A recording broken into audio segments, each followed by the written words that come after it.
विधानसभा निवडणुकीचं मतदान अवघ्या 2 दिवसावर येऊन ठेपलेलं आहे. राज्यामध्ये महाविकास आघाडी असेल, महायुती या दोन्ही आघाड्यांकडून चुरस जी आहे ती सध्या पाहायला मिळते. कोल्हापुरात काँग्रेस निरीक्षक अंजली निंबाळकर जे आहेत त्या सध्या कोल्हापुरातील एका मतदारसंघावर निरीक्षक म्हणून काम पाहतात. आपण त्यांची संवाद साधण्यावर नेमकी काय स्थिती आहे या विधानसभा निवडणुकी दरम्यान. मॅडम, स्वागत तुमचं एनडीटीव्ही मराठीमध्ये. काय सांगाल, काय नेमकी स्थिती आहे सध्या महाविकास आघाडीची पूर्ण राज्यामध्ये आणि कोल्हापूरमध्ये? अरे बापरे, राज्यामध्ये निश्चितच महाविकास आघाडीचं सरकार बनेल असं दिसतंय. चिन्ह सर्वेज तसे सांगायला लागलेत. आमचे ऑब्झर्वर जिथे जिथे सगळीकडे गेलेले ते पण सांगायला लागलेत. पण स्पेसिफिकली मला कोल्हापूरमध्ये पाठवलेलं आहे बघायला. त्यामुळे कोल्हापूरचं निश्चितच जसं 2019ला भाजप मुक्त कोल्हापूर केलं होतं, यावेळेस पण निश्चितच भाजप महायुती मुक्त कोल्हापूर जिल्हा करायला पूर्णपणे तयारी ह्या 10च्या 10 कॅन्डिडेट्सची दिसतीये. फक्त जनतेला तुमच्या चॅनल मार्फत एवढंच सांगू इच्छिते की शेवटचे आता 3-4 दिवस राहिलेले आहेत. टीव्ही बंद करा, खोट्या भूलथापांना बली पडू नका आणि जे काही ते आश्वासनं देतील किंवा काही करतील तर ते फक्त हो म्हणून तुमच्यासाठी काम करणाऱ्या व्यक्तीला मतदान करा. आणि महाविकास आघाडीने किंवा काँग्रेस पक्षाने कायम लोकांसाठी, सामान्य लोकांसाठी योजना पोहोचवण्याचं काम केलेलं आहे. त्यामुळे तुम्ही सगळे लोक कोल्हापूरच्या पुरोगामी विचाराचे आपण सगळे आहोत. शाहू फुले आणि आंबेडकरांची विचारधारा आपल्यामध्ये आहे. त्यामुळे ह्या विचाराने सामान्य जनता निश्चितच इथली शाणी आहे आणि हुशार आहे आणि योग्य तो निर्णय ते 20 तारखेला घेऊन 23 तारखेला महाविकास आघाडीचं सरकार ते निश्चितच बनवायला मदत करणार. नक्कीच 20 तारखेला मतदान पार पडेल. यंदाची जी निवडणूक होती ती योजनांवर जास्त चालली, म्हणजे जसं की माहितीनं लाडकी बहीण योजना आणि त्याच्यानंतर काँग्रेसनं आपल्या जाहीरनाम्यामध्ये काढलेली योजना, काय नेमका याचा परिणाम असेल? नाही, नंतर आणि ह्याचा प्रश्न नाहीये. काँग्रेसनी कायम लोकांसाठी काम केलेलं आहे. मग ते मनरेगा सारखी योजना असू दे किंवा मग 5 गॅरंटीज आम्ही इलेक्शनच्या आधी ज्या आश्वासनं देतो आणि इलेक्शन झाल्यानंतर त्याची पूर्तता करतो. मी कर्नाटकामधनं येते आणि कर्नाटकामध्ये गेले 1.5 वर्ष ते आश्वासन आम्ही पूर्तता करतोय. 5 गॅरंटीज आज लोकांपर्यंत पोहोचतायत, इथपर्यंत पोहोचतायत आणि त्याचा परिणाम होतोय की मोदीजींना स्वतः गॅरंटी हा शब्द चोरावा लागला आणि चोरून मोदी की गॅरंटी हे नाव घ्यावं लागलं.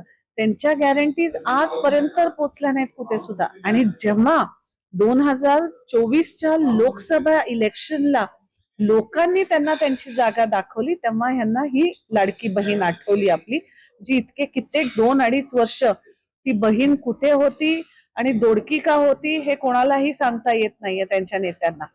हे मला वाटतंय आपल्याच पैशांनी आपल्या इकडनं डाव्या हाताने काढून उजव्या हाताने दिल्यासारखं करून लुटून जनतेचाच पैसा जनतेपर्यंत परत द्यायचं काम करायला लागलेत. जनतेला निश्चितच कळून चुकलेलं आहे. दिवाळीचा सण आत्ताच झालेला आहे. तेल कितीनी डबे चकल्या तळलेल्या आहेत, कशात तळलेल्या आहेत, तूर डाळ, डाळी किती महाग झालेल्या आहेत, ते सगळं जनतेने आत्ताच 1-2 तारखेच्या वेळेस अनुभव घेतलेला आहे. त्यामुळे जनतेच्या लक्षात आलेलं आहे की ह्या काही आपले खिस्से कापायचं काम चाललेलं आहे. 1,500 मध्ये आजकाल कोणाचं त्यांचं गॅसचं बिलच 1200 पर्यंत जातं महिन्याचं. 300 मध्ये कोणाचं घर चालवणार? हे महागाई त्याच्यामुळे थोडीशी आणखी वाढेल असं तुम्हाला असं म्हणायचं? ऑलरेडी वाढली आहे दादा. महागाई वाढेल नाही. जेव्हापासून ही लाडकी बहीण चालू केलेली आहे 3-4 महिने झालं. स्टॅम्प पेपर कितीला मिळत होता आधी? 100 रुपयाचा स्टॅम्प पेपर जेव्हा 500ला जातो, उरलेले वरचे 400 का महाग झाले? लाडक्या बहिणींसाठी झाले ना. त्यामुळे हे सगळेजण इकडनं लसूण जो महाग केलाय, जीएसटी जे प्रत्येक मिठावर, दुधावरती आणि दह्यावरती वाढवलेला आहे, जीएसटीचा हक्काचा पैसा ना कर्नाटकाला त्यांना त्यांचा देतायत ना महाराष्ट्राला त्यांचा देतायत. मग हे वाटतायत कुठे पैसे? हे असे योजने करून जिथे इलेक्शन आहेत तिथे द्यायचे आणि आम्ही तुमच्यासाठी काम करतोय दाखवायचं आणि मतं विकत घ्यायचं काम हे करतायत. दुसरं काही सुद्धा नाही. ही जी योजना आली त्यावेळेस काँग्रेसकडून तेव्हा महाविकास आघाडीकडून त्याला विरोध देखील केला गेला, तेव्हा त्याचा जो आर्थिक भार आहे तो न सोसण्याजोगा होता. मात्र असं असताना देखील आता महाविकास आघाडीने सुद्धा हीच अशाच प्रकारची एक योजना आहे. हे नेमकं राजकीय गणित कसं आहे? नाही, ह्याचं राजकीय गणित निश्चितच तुम्हाला ह्याचं उत्तर कर्नाटकामध्ये मिळेल, तेलंगणामध्ये मिळेल आणि हिमाचल प्रदेशमध्ये मिळेल. कारण प्रत्येकाने आपली आपली तिजोरी सांभाळून योजना नियोजित केलेल्या आहे. तेलंगणामध्ये जे देतो तसं आम्ही कर्नाटकात देत नाही, कर्नाटकात देतो तसं महाराष्ट्रामध्ये देत नाही. कर्नाटकात आम्ही 2,000 बोललो कारण आमचं तिजोरी तेवढीच देण्याची आहे म्हणून आम्ही तेवढंच देतो. इथं आम्हाला आमची तिजोरी माहिती आहे की आम्ही जर सरकारमध्ये आलो आणि निश्चितच येणार तर आम्ही 3,000 पर्यंत देऊ शकतो. हा विचार सर्वांगीण विकास करण्याच्या दृष्टिकोनातनं सर्वांगीण विचार करूनच आम्ही त्या योजना गॅरंटीज बनवलेल्या आहेत. 15 लाख देतो, उद्या काळा पैसा आणून तुमच्या अकाउंटला घालतो, अशा ह्या ड्रीम्स दाखवण्याचं जे काम चालू आहे तसं कधीच काँग्रेसने दिलेलं नाही. आणि आजपर्यंत जे काही बोललेलं आहे ते दिलेलं आहे आणि पोचवलेलं आहे जनतेपर्यंत. म्हणून आपलं पांघरुण केवढं आहे तेवढंच पांघरुण बघून आम्ही पाय पसरवतोय, उगीच मोठ्या मोठ्या घोषणा देऊन. आणि मला वाटतंय तुमच्या सगळ्या चॅनल्सनी दाखवलेला व्हिडिओ एक आहे, आपल्या सगळ्यांकडेच माहिती आहे, त्याची आठवण करून देते. अमित शहा स्वतः बोलले होते त्या व्हिडिओमध्ये की इलेक्शनच्या वेळेस असे जुमले सांगायचे असतात, प्रचारासाठी बोलायचे असतात, त्याची पूर्तता करायची आपली जबाबदारी नसते म्हणून हेही ते बोलून गेलेले आहेत. त्यामुळे त्यांचं जुमले दाखवायचं काम आहे. आपण फक्त सतर्क राहून व्यवस्थित मतदान करावं हीच एक जनतेला विनंती करते. नक्कीच तुमचं असं म्हणणं आहे की माहिती जुमले दाखवून ही निवडणूक लढते. मात्र सध्या कालच केंद्रीय मंत्री भाजपचे जे प्रल्हाद जोशी ते कोल्हापुरात आले आणि त्यांनी एक आरोप देखील केला की कर्नाटकमधले काही नेते जे निधी मिळत नाही म्हणून आमच्या संपर्कात आहेत, असं त्यांनी सांगितलं. मग ते निधी देतायत केंद्रातनं, आई ग किती आनंद होईल. म्हणजे त्यांच्या संपर्कात असलेल्या त्यांच्या आमदारांना त्यांना निधी देता येत नाहीये आणि ते काँग्रेसच्या आमदारांना निधी आणून देणार. मला एवढंच प्रल्हाद जोशी साहेबांना विनंती करायची की साहेब, आमचा जो जीएसटीचा हक्काचा टॅक्स पेअरचा मनी आहे, पैसा जो आहे तो तेवढा न्याय मिळवून तुम्ही आमचा कर्नाटकाला द्या, आम्ही भरपूर खुश होऊ. नंतर आमच्या आमदारांना कसं ठेवायचं आणि जनतेला कसं ठेवायचं ते 5 वर्ष जनतेच्या आशीर्वादाने सिद्धरामय्याचं सरकार बनलेलं आहे. ते सरकार त्याची काळजी घेईल. तुम्ही केंद्र सोडून जर राज्यात आला तर तुम्हालाही निश्चित दिसेल, सामान्यांना जर भेटला तर सामान्यही किती या आपल्या काँग्रेसच्या सरकारवर खुश आहेत हे तुम्हालाही दिसून येईल.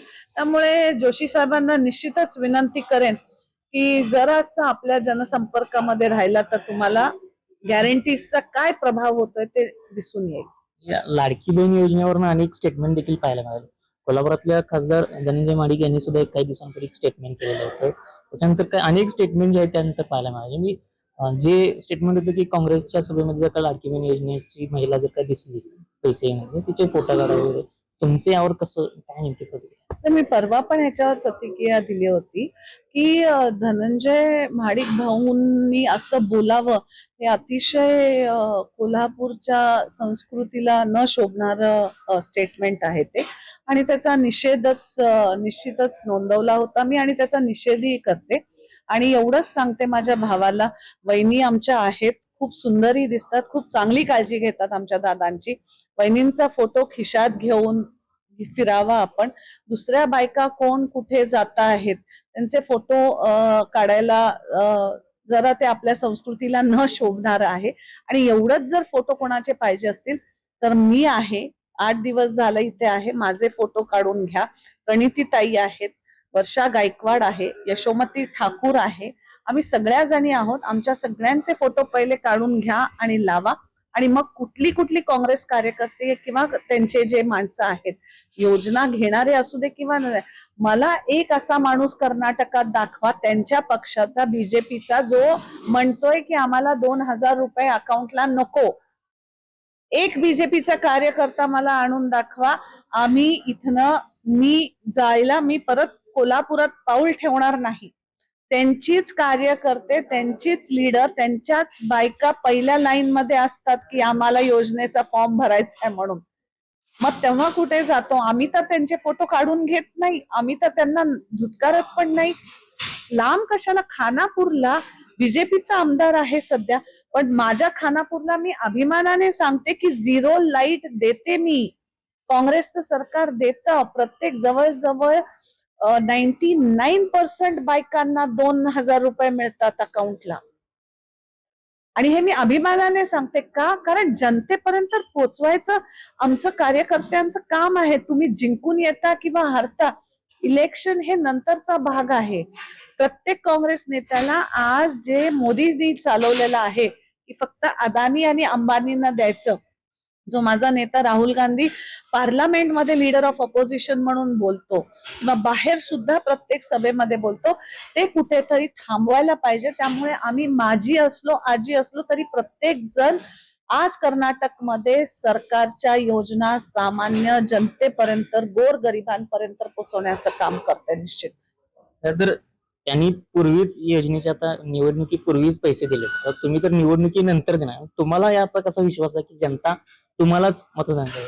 कारण आम्ही कर्नाटकात दिलंय.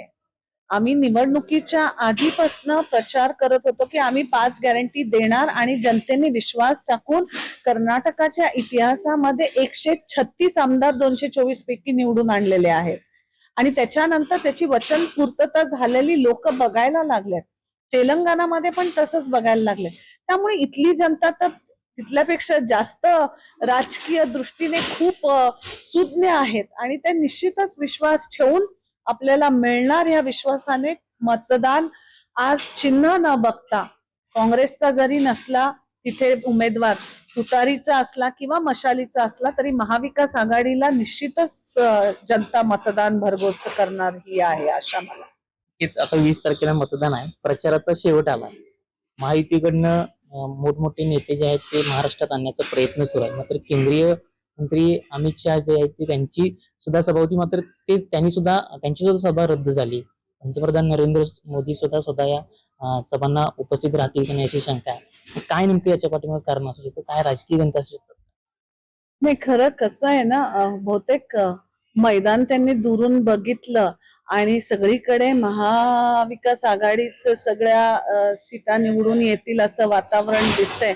त्यामुळे जंग सुरू व्हायच्या आधी मैदाने जंग सोडून पळून गेल्यासारखं दिसतंय आणि म्हणूनच अमित शहानी पण त्यांची सभा कॅन्सल केली. आणि मोदीजींना बघा, काल प्रियंकाजींनी पण सांगितलं दीदींनी की किती काळजी आहे की महाराष्ट्रासारख्या स्टेटमध्ये जिथे फायनान्स कॅपिटल आपण देशाचा म्हणतो, तिथली इलेक्शन जिथनं पैसा पूर्ण देशाला पुरवता येईल असं राज्याची निवडणुकीची प्रचाराची सभे असू दे किंवा इलेक्शन चालू असताना जर नरेंद्र मोदी साहेब असे देश सोडून जर जात असतील तर किती देशाची चिंता आहे त्यांना, हे त्याच्यातनच दिसून येतं.